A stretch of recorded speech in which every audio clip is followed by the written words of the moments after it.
करते हैं। देखिए, जेडीयू के मुस्लिम नेताओं ने पटना में प्रेस कॉन्फ्रेंस किया और वक्फ बिल पर पार्टी का स्टैंड क्लियर किया। जेडीयू के मुस्लिम चेहरों ने एक साथ प्रेस कॉन्फ्रेंस करके सीएम नीतीश के प्रति अपनी निष्ठा जाहिर की। जेडीयू प्रवक्ता ने बताया कि जेडीयू ने जेपीसी के 5 सुझाव जो उन्होंने दिए थे वो मान भी लिए गए और सभी सुझाव मान लेने के बाद जेडीयू ने वक्फ संशोधन विधेयक का समर्थन किया है। आपको रिपोर्ट दिखाते हैं और उसके बाद इस खबर को विस्तार से समझाएंगे।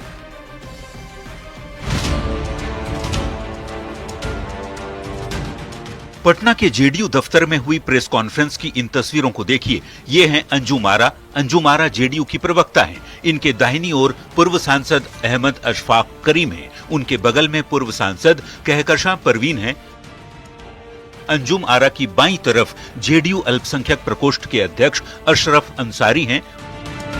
उनके बगल में विधान परिषद के पूर्व उप सभापति सलीम परवेज हैं और उनके ठीक बगल में बिहार राज्य सुन्नी वक्फ बोर्ड के अध्यक्ष मोहम्मद इरशादुल्लाह बैठे हुए हैं। इसके अलावा जेडीयू की इस प्रेस कॉन्फ्रेंस में एमएलसी गुलाम गौस, अफाक अहमद खान और खालिद अनवर के साथ ही मास्टर मुजाहिद आलम और अब्दुल कयूम अंसारी जैसे जेडीयू के बड़े मुस्लिम चेहरा शामिल थे।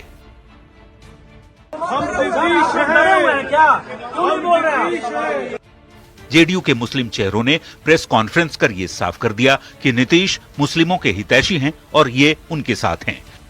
किसी ने भी कोई इस्तीफा नहीं दिया। सब लोग माननीय मुख्यमंत्री श्री नीतीश कुमार जी के नेतृत्व में आस्था विश्वास व्यक्त कर रहे हैं और हम लोगों को उम्मीद है कि माननीय मुख्यमंत्री जी जो भी कार्य करते हैं इस समाज के हित के लिए किए हैं। उन्होंने बहुत सारा काम किया है। जेडीयू के मुस्लिम नेताओं ने बताया कि जेडीयू ने जेपीसी को 5 सुझाव दिए थे और सरकार के सभी सुझाव मान लेने के बाद ही जेडीयू ने वक्फ संशोधन विधेयक का समर्थन किया। 5 सुझाव हम लोगों ने दिया था जेपीसी के समक्ष और वो 5 सुझाव बिल में इनकॉर्पोरेट बिल में उसको लाया गया तो हमारी पार्टी ने समर्थन दिया। प्रेस कॉन्फ्रेंस खत्म होने के बाद जेडीयू दफ्तर के बाहर भी इन मुस्लिम नेताओं ने साफ कहा कि वो नीतीश कुमार के साथ हैं। कोई नाराज नहीं है। सब लोग जनता दल यूनाइटेड के सिपाही जनता दल यूनाइटेड के माननीय नीतीश कुमार जी के साथ हैं। मेरे नेता आदरणीय नीतीश कुमार जी हैं। नीतीश कुमार जी का जो भी सुझाव था वो उन्होंने दिया और मैं नीतीश कुमार के साथ खड़ा हूँ। आपको बता दें कि वक्फ संशोधन बिल पर जेडीयू ने सरकार को समर्थन दिया है। दोनों ही सदनों में जेडीयू के सांसदों ने बिल के पक्ष में वोट किया। बिल पास होने के बाद से ही जेडीयू के कुछ मुस्लिम नेताओं की नाराजगी की बात कही जा रही है। प्रेस कॉन्फ्रेंस की तस्वीरों ने अब सब कुछ साफ कर दिया। न्यूज़ 18 के लिए पटना से आनंद अमृतराज के साथ ब्यूरो रिपोर्ट। तो रिपोर्ट आपने देखी और अब आपको खबर समझाते हैं विस्तार से। देखिए, वक्फ संशोधन बिल पर जेडीयू ने सरकार का साथ दिया, जिसके साथ पार्टी के कुछ नेताओं ने इस्तीफा भी दिया और ये कहा जाने लगा कि जेडीयू के मुस्लिम नेता नाराज हैं। इस कयासबाजी के बीच जेडीयू के मुस्लिम नेताओं की प्रेस कॉन्फ्रेंस हुई और पार्टी से नाराजगी की बातों को खारिज कर दिया गया। नेताओं ने कहा कि नीतीश में ही उनकी निष्ठा है और वो वक्फ बिल पर पार्टी के स्टैंड के साथ हैं। अब ये जानना जरूरी है कि प्रेस कॉन्फ्रेंस में कौन कौन से नेता शामिल हुए थे और उनका पार्टी या बिहार की राजनीति में क्या कद है।